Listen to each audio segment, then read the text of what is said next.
m'appelle Bernard Sanchez et puis je suis le président de l'association départementale Bouchon 11, Solidarité Handicap, qu'on appelle aussi Bouchon Catarou. Notre vocation, c'est de ramasser les bouchons en plastique, de les trier, de les stocker et comme aujourd'hui, de les expédier chez un grossiste qui les achète et qui, en échange, nous donne de l'argent.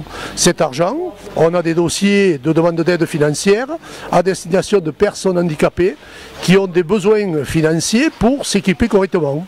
Voilà, donc on contribue. Alors pour acheter, on les aide pour acheter des fauteuils, des prothèses, des écrans tactiles pour les non-malvoyants ou non-voyants, équiper des véhicules pour quelqu'un qui est amputé pour conduire, enfin gêné pour conduire, ou pour charger un fauteuil avec une rampe ou un élévateur, ou modifier, aménager un lieu de vie. Voilà. Aujourd'hui vous avez récolté combien?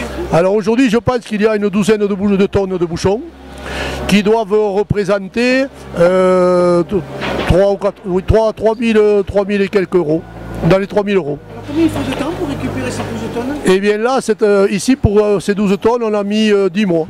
10 mois. Mais dans l'Aude, on a un deuxième centre en Narbonne et nous allons charger, on avait chargé 12 tonnes il y a quelques temps et on va recharger 12 tonnes à la fin du mois aussi. Ça rapporte combien à l'année? Alors à l'année, nous avons environ 5 à 6 000 euros net, hein, une fois qu'on a payé le transport, etc.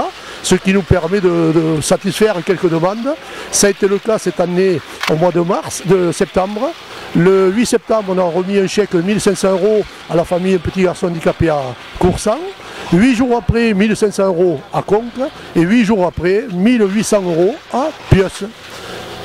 Ben, nous essayons de nous faire connaître du public pour que les gens sachent qu'on existe et qu'il y a de quoi faire pour aider les personnes handicapées.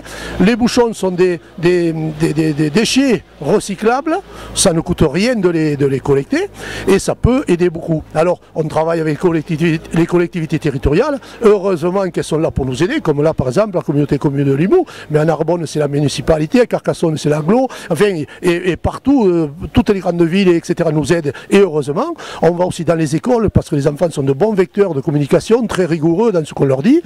Et puis en plus, et puis la presse joue un grand rôle. Hein. Je remercie tout le temps la presse qui permet de nous faire connaître au grand public et puis surtout qui permet aussi de se faire connaître vis-à-vis de ceux qui en ont besoin et qui cherchent des solutions.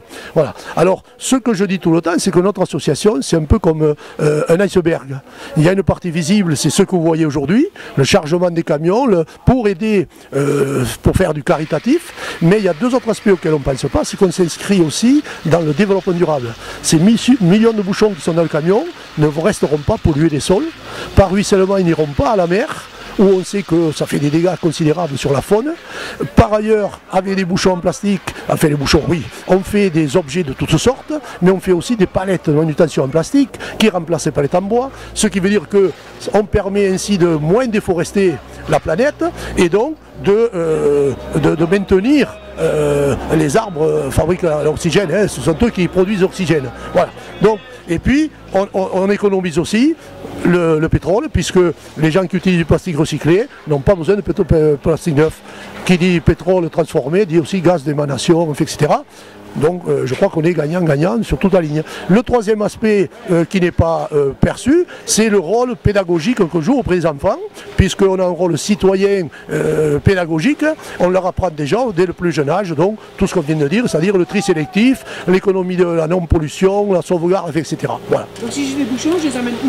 Alors à Limoux, ben, vous pouvez déjà les amener ici, mais nous avons un site qui est magnifiquement et bien fait, qui s'appelle sur Google, vous allez voir Bouchon 11, et là vous avez entre autres un prompteur qui tourne avec environ 200 communes principales du département, classées par ordre alphabétique. Vous écartez le curseur, ça tourne, vous mettez le curseur. À Limoux par exemple, vous avez 12 points ou une douzaine de points de collecte à Limoux. Vous avez le choix. Bien, merci. Mais c'est moi qui vous remercie de nous faire connaître et de l'écho que vous allez donner à ce que nous faisons, parce que nous avons une équipe formidable là, avec des bénévoles qui viennent de tout le département. Ils n'ont pas eu peur de la neige, ils viennent de la Haute-Vallée, ils viennent de Castelnaudary, de Limoux, de Salsigne, de partout. C'est super. Je veux dire, tant qu'on sera une équipe comme ça, ben on continuera à y croire à ce qu'on fait et à aider ceux qui en ont bien besoin.